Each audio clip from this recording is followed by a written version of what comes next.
آج ہم وضو کے بارے میں پڑھیں گے.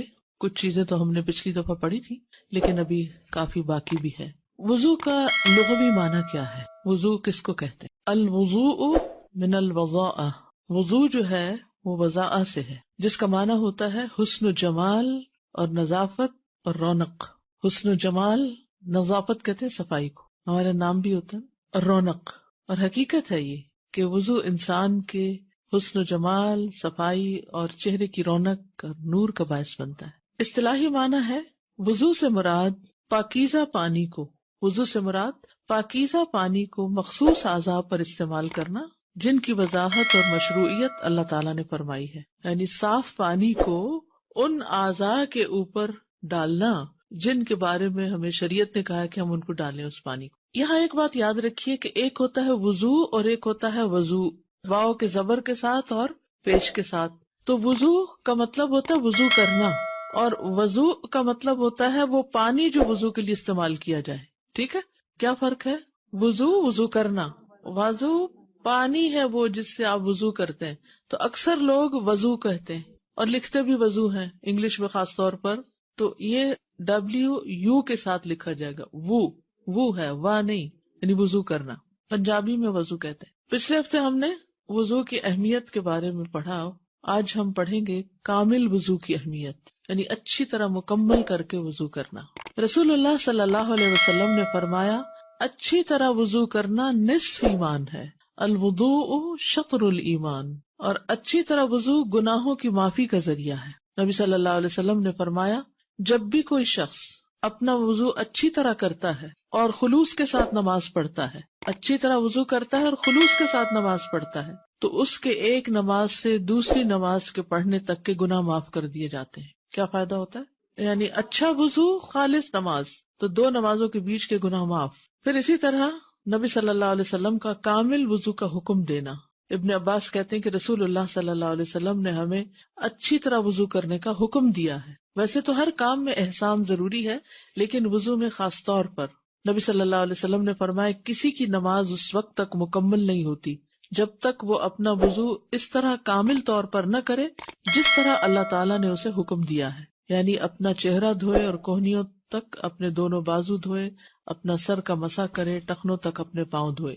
ایک شخص جب نبی صلی اللہ علیہ وسلم کے پاس آیا اور وضو کیا اور ٹھیک سے وضو نہیں کیا اور اس نے اپنے پاؤں پر ناخن بھر جگہ خشک چھوڑ دی اور آپ کو نظر آ گئی، تو رسول اللہ صلی اللہ علیہ وسلم نے اس سے فرمایا کہ واپس جاؤ اور اچھی طرح اپنا وضو کرو. یعنی اگر کوئی تھوڑی سی جگہ بھی خشک رہ گئی تو وضو نہیں ہوا.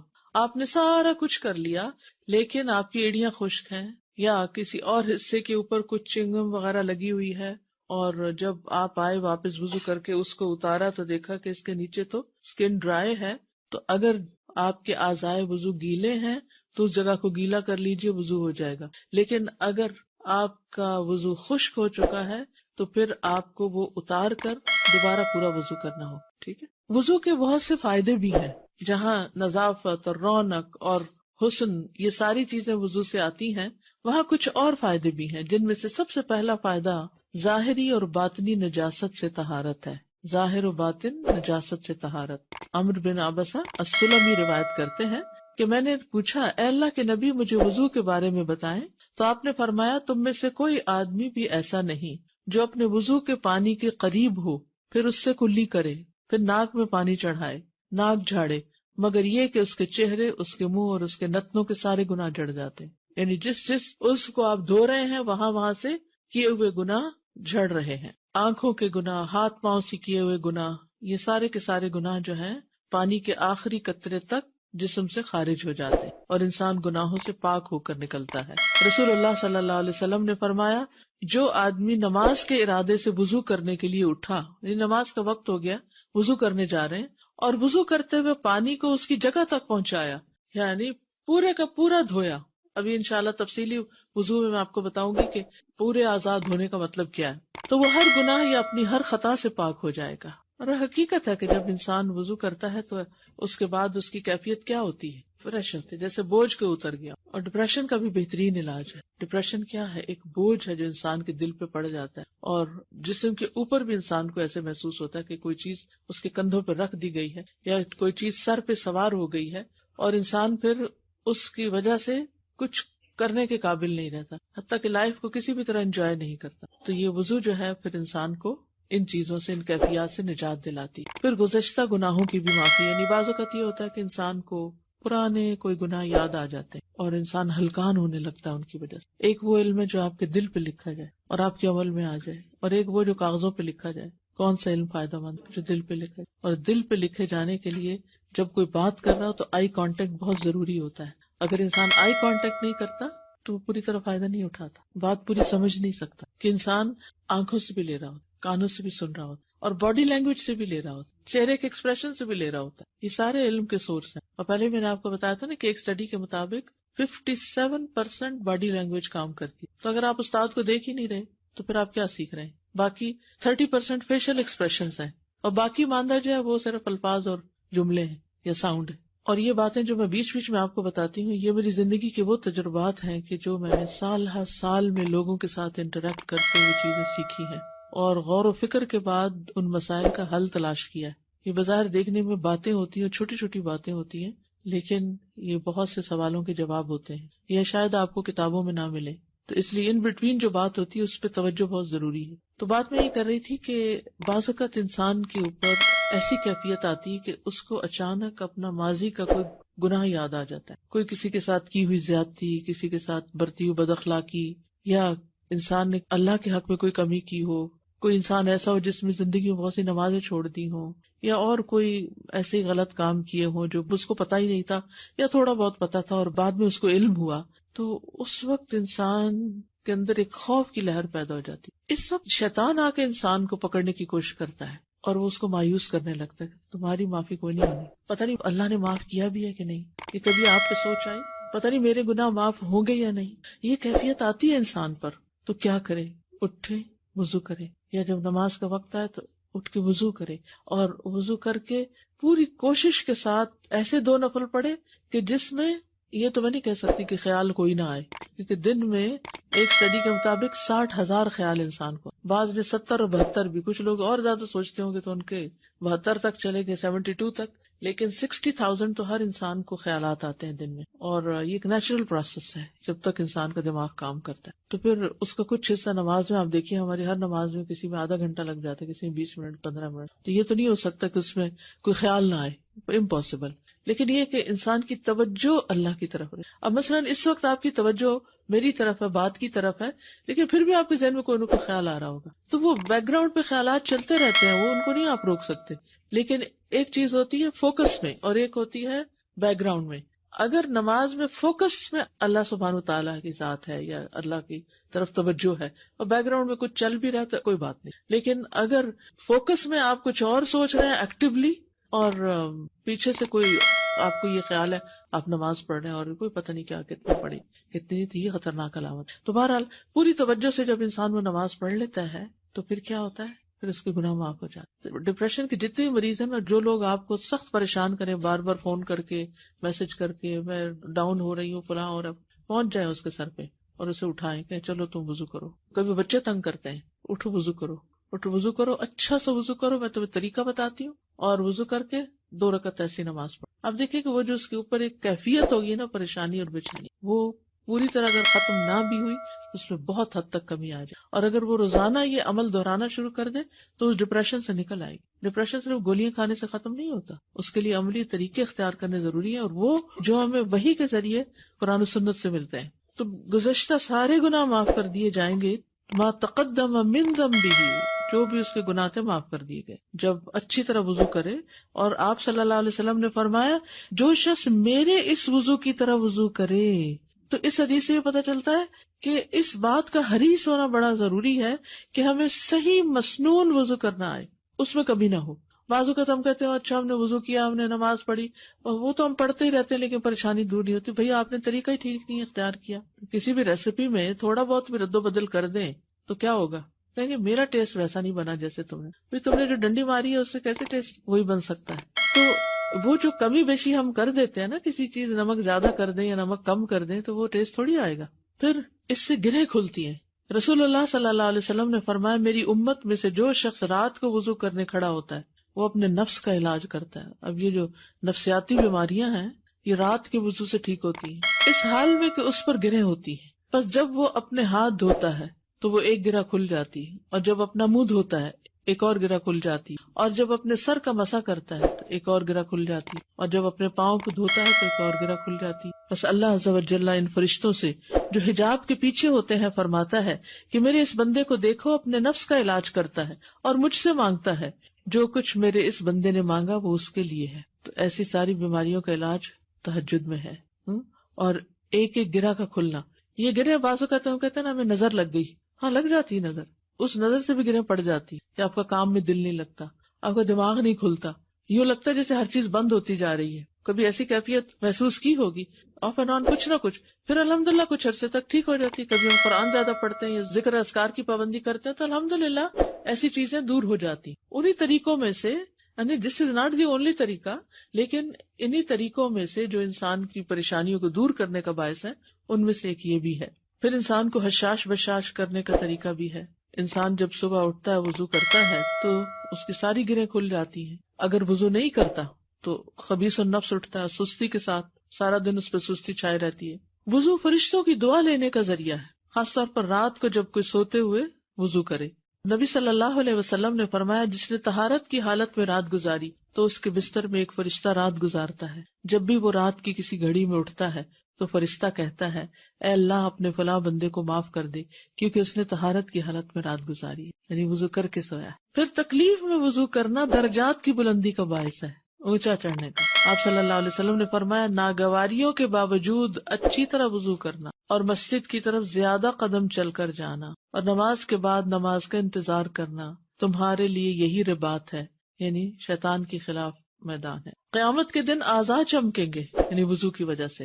رسول اللہ صلی اللہ علیہ وسلم سے پوچھا گیا اے اللہ کے رسول کیا آپ ہمیں پہچانیں گے یعنی قیامت کے دن؟ آپ نے فرمایا ہاں، تم مجھ پر پیش کیے جاؤ گے اور وضو کے نشانات کی وجہ سے تمہاری پیشانی اور ہاتھ پاؤں چمکتے ہوں گے، تمہارے علاوہ کسی دوسری امت کی یہ نشانیاں نہیں ہوگی. تو یہ نور صرف دنیا کے لیے نہیں بلکہ قیامت کے دن ایسا شخص چمک رہا ہوگا اور اللہ کے رسول صلی اللہ علیہ وسلم اس چمک سے اس کو پہچان لیں گے کہ یہ میرا امتی ہے. تو کتنا ضروری ہے کہ انسان خوشی کے ساتھ وضو کرے کہ کل قیامت کے دن یہ چمک اس کی پہچان بن سکے. ایک اور روایت میں ہے کہ پس تم میں سے جو کوئی اپنی چمک بڑھانا چاہے تو وہ بڑھا لے. تم میں سے جو کوئی اپنی چمک بڑھانا چاہتا ہے تو وہ بڑھا لے. وضو کی جگہ پر زیورات کا پہنائے جانا یعنی قیامت کے دن. صحیح مسلم کی روایت ہے، ابو حازم کہتے ہیں کہ میں ابو ہریرہ رضی اللہ عنہ کے پیچھے تھا اور وہ نماز کے لیے وضو کر رہے تھے تو اپنے ہاتھ کو کھینچتے ہوئے آپ اپنی بغل تک لے گئے، یعنی جب وضو کرنے لگے تو اوپر تک دھو دیا بازو. میں نے اسے کہا ابو ہریرہ یہ کیا وضو ہوا؟ تو آپ نے کہا اے بنو فروخ تم کدھر ہو؟ اگر میں جان لیتا کہ تم ادھر ہی ہو تو میں اس طرح وضو نہ کرتا، یعنی کہ تم مشکل میں پڑتے کہ یہ کیا ہو رہا ہے. میں نے اپنے دوست محمد صلی اللہ علیہ وسلم سے سنا آپ فرما رہے تھے مومن کا زیور وہاں تک پہنچے گا جہاں تک وضو پہنچتا ہے. تو یہ چمک جو ہے اس کو پہنائے جانے والے زیور کی بھی ہوگی، یعنی قیامت کے دن جب لوگوں کا حال برا ہوگا تو ایسے لوگ چمک رہے ہوں گے، خوبصورت حال میں ہوں گے. یہ اس وقت کا حال بتایا گیا ہے جب لوگ آپ صلی اللہ علیہ وسلم کی حوض پر پیش ہوں گے. تو لوگوں نے پوچھا کہ آپ پہچانیں گے کیسے کہ یہ آپ ہی کی امت کے لوگ ہیں؟ کیونکہ دیگر انبیاء کے بھی حوض ہیں اور ان کی امتیں اپنے اپنے نبی کے پاس جائیں گی. تو امت محمد صلی اللہ علیہ وسلم محمد صلی اللہ علیہ وسلم کے پاس جائے گی، آپ کا حوض سب سے بڑا ہوگا. پھر وضو جنت میں لے جانے والی صفت ہے. حضرت عائشہ سے روایت ہے کہ نبی صلی اللہ علیہ وسلم نے فرمایا 6 خصلتیں ایسی ہیں کہ اگر کوئی مسلمان ان میں سے کسی کو اپنا کر فوت ہو جائے تو اللہ کی اس کے بارے میں ضمانت ہے کہ اسے جنت میں داخل کرے گا. ان میں سے ایک وہ آدمی جو وضو کرے تو اچھی طرح وضو کرے، یعنی جلدی میں وضو نہ کرے، ایسے ہی بس کام پورا نہ کرنے والے، بلکہ اچھے سے مل مل کے وضو کرے تو اللہ کی اس کے بارے میں ضمانت ہے، گارنٹی ہے کہ اسے جنت میں داخل کرے گا. اور اس سلسلے میں وہ حضرت بلال والی حدیث آپ سب نے سن رکھی ہوگی، یاد ہے کچھ؟ کیا تھی وہ؟ جنت میں آگے آگے. جی، یہ سنن ترمذی کی روایت ہے. ابو بریدہ رضی اللہ عنہ سے روایت ہے، کہتے ہیں کہ ایک دن صبح کے وقت رسول اللہ صلی اللہ علیہ وسلم نے بلال رضی اللہ عنہ کو بلایا اور پوچھا کہ اے بلال، کیا وجہ ہے کہ تم جنت میں داخل ہونے میں مجھ سے سبقت لے گئے؟ میں جب بھی جنت میں گیا تو اپنے سامنے تمہارے چلنے کی آہٹ محسوس کی. کل رات بھی جب میں جنت میں داخل ہوا تو اپنے آگے تمہارے چلنے کی آہٹ سنی. تو بلال رضی اللہ عنہ نے عرض کیا یا رسول اللہ میں جب بھی اذان دیتا ہوں 2 رکعت نماز پڑھتا ہوں. اور مقتدی جو ہیں جیسے آپ مسجد میں جاتے ہیں تو آپ نے دیکھا ہوگا کہ ظہر ہو عصر ہو مغرب ہو لوگ اذان کے فوراً بعد کیا کرتے ہیں 2 رکعت پڑھنا شروع کر دیتے ہیں. حضرت بلال بھی یہ کیا کرتے تھے, خود اذان دیتے تھے خود پھر 2 رکعت پڑھتے تھے. اور جب بھی میں بے وضو ہو جاتا ہوں تو فوراً وضو کر لیتا ہوں اور سوچتا ہوں کہ اللہ کے لیے 2 رکعت نماز پڑھنا اس کا حق ہے, لہٰذا 2 رکعت ادا کرتا. تو رسول اللہ صلی اللہ علیہ وسلم نے فرمایا یہی 2 وجوہات ہیں, یعنی یہی باتیں ہیں. فقال رسول اللہ صلی اللہ علیہ وسلم بہما, انہی دونوں کی وجہ سے, یعنی ان 2 رکعتوں کی وجہ سے, باوضو رہنے کی وجہ سے. تو اس قدر فائدے ہیں وضو کے. السلام علیکم. وعلیکم. وضو کے اور یہ 2 رکعت کے بیچ میں کوئی بات نہیں کرنی کیا؟ ایسا کچھ منع نہیں کیا گیا کیونکہ ہمارا دین بے جا پابندیاں نہیں لگاتا. اب ایک ماں ہے وہ وضو کر کے باہر نکلی ہے تو بچہ کچھ مانگتا ہے اس سے, بچہ چھوٹا ہے, یا کوئی انسٹرکشن دینی ہوتی ہے, یا کوئی فون کال آ جاتی ہے, یا کوئی گھر میں آ گیا ہے, یا آپ مسجد میں ہی کھڑے ہیں, کوئی شخص آپ سے سوال یا مسئلہ پوچھ لیتا ہے, تو یہاں چپ کی کوئی شرط یا قید لگائی نہیں گئی. تو جو پابندی لگائی نہ گئی ہو وہ اپنے اوپر خود سے خود نہیں لگانی چاہیے. دادا میں رمضان کے عمرے پہ گئی ہوئی تھی تو ایک افریقہ کی عورت بیٹھی ہوئی تھی, اس کے پاس اتنا ہی اس بوتل میں اتنا ہی پانی تھا, اور وہ جس طرح سے وہ وضو کر رہی تھی تو میں اس کو حیرت سے دیکھ رہی تھی کہ وہ اتنا لے کر مل مل کے ایسے ہاتھ وضو کر رہی تھی, کیونکہ ظاہر ہے وہاں پانی کم ہوتا ہے. ہم پانی زیادہ بہاتے ہیں اور ملتے کم ہیں, لیکن حیرت ہو رہی تھی اس کو دیکھ. جی ابھی آگے آ رہا ہے کتنا پانی ہونا چاہیے, اللہ ہمیں معاف کر دے. استاذہ اگر کوئی غسل کر کے باہر آ گیا اور کوئی عضو بھول گیا ہے, مثال کے طور پر کانوں میں پانی ڈالنا بھول گیا ہے یا ناک میں پانی ڈالنا بھول گیا, غسل میں تو خود بخود پانی چلا جاتا ہے, کوئی ضرورت نہیں دوبارہ. جی خشک رہنے کی بات ہے. یہ جب گناہوں کے معافی کی بات ہو رہی ہوتی ہے تو یہ صغیرہ گناہ یا کبیرہ بھی؟ جی عمومی طور پر تو صغیرہ گناہوں کی بات ہے, کیونکہ کچھ گناہ ایسے ہیں کہ جن پہ حد ہوتی ہے, کچھ ایسے جن کا کفارہ ضروری ہوتا ہے, لیکن اللہ سبحانہ وتعالیٰ کے لیے کچھ بھی مشکل نہیں کہ وہ سارے گناہ معاف کر دے. اور پھر کبیرہ گناہوں سے معافی کا طریقہ کیا ہے, یعنی معافی مانگی جائے. تو ہم جب وضو کرتے ہیں تو اس کے بعد جو دعا مانگتے ہیں اس میں استغفرک و اتوب الیک جب کریں تو معافی بھی ساتھ مانگ رہے ہو, امید ہے کہ وہ بھی معاف ہو جائیں. استاد یہاں پہ قیامت کے دن کی چمک کی بات کی جا رہی ہے, تو دنیا میں تو صاف ستھرا چمکنے کے لیے ہم بہت زیادہ مشقت کرتے ہیں اور اس کی طرف توجہ دیتے ہیں نا, کہ اور یہ تو اتنا آسان طریقہ ہے مگر ہم کتنا اس کو اپنے اوپر سوچتے ہیں کہ مشکل دنیا ہے. میں چمکنے کے لیے کیا طریقہ اختیار کرتے ہیں, فیشل کیسے کرواتے ہیں, مل مل کے, اور کتنی دیر لگتی ہے, 1 گھنٹہ تو ہوتا ہی ہے نا, اور سارے دن کے وضو کا وقت نکالیں تو کتنا ہوگا, 1 گھنٹے سے کم ہے. یعنی اگر 5 نمازوں کے 5 وضو آپ کریں, ایک وضو میں آپ ٹائم نوٹ کر لیں, 5 منٹ سے زیادہ نہیں, 5 سے بھی کم لگتے ہیں. میں ہمیشہ رات کو وضو کر کے سوتی تھی, لیکن آج کل تھوڑے سے بھول جاتی ہوں. مجھے اتنا نیند کا پرابلم ہو گیا ہے کہ مجھے اینزائٹی کی میڈیسنز لینی پڑی, تو میں اب سوچ رہی ہوں کہ میں دوبارہ اپنی وضو کی عادت کر لوں. دوبارہ وضو پہ آئے تو انشاءاللہ وہ میڈیسن چھوٹ جائیں گی.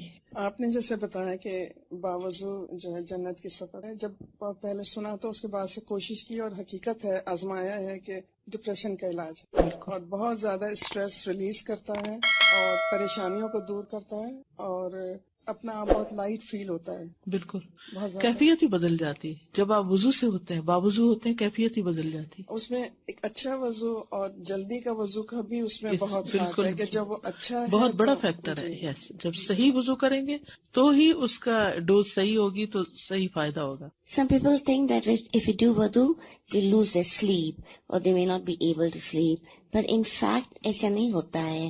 اگر وضو کرتے ہیں اور پھر نماز پڑھ کے سوتے ہیں تو اچھی نیند آتی ہے. السلام علیکم ورحمۃ اللہ وبرکاتہ. یہ جو آپ نے فوکس ہونے کی بات کی تھی نماز میں اور پھر بیک گراؤنڈ کی جو بات کی تھی, اس کا پورا تعلق میرا ایکسپیرینس ہے کہ اچھے وضو سے ہے. اگر ہم پورا واقعی میں جیسا کہا گیا اچھا وضو کرتے ہیں نا, تو پھر واقعی میں فوکس اللہ سبحانہ تعالیٰ رہتے ہیں, اور وہ جو چھوٹی موٹی جو شیطان کی چالیں ہوتے ہیں بہت پیچھے چلی جاتی ہیں. لیکن وضو اچھا نہیں ہوتا تو جو آپ نے کہا تھا نا کہ ساری بیکار باتیں آگے آتی ہیں اور اللہ سبحانہ تعالیٰ پیچھے چلے گا. تو جو کہا گیا نا کہ نماز جنت کی کنجی اور وضو جو ہے وہ نماز کی کنجی, یہ لگتا. السلام علیکم. وعلیکم السلام. مجھے آپ سے پوچھنا تھا کہ رات میں ہم اکثر وضو کر کے تو بستر پہ لیٹنے کے لیے جاتے ہیں, لیکن بعض وقت یہ ہوتا ہے کہ ابھی آپ لیٹتے ہیں تو پھر آپ کو واش روم کا خیال آ جاتا ہے, تو پھر آپ جیسے بار بار اگر کوئی بات نہیں, ایک دفعہ آپ چلے گئے تو وہ آپ نے اپنا وہ ریچول پورا کر لیا. وضو سے قبل مسواک, ہر بار وضو سے پہلے مسواک کی ترغیب دلائی گئی ہے, لازم نہیں کیا گیا لیکن ترغیب ہے.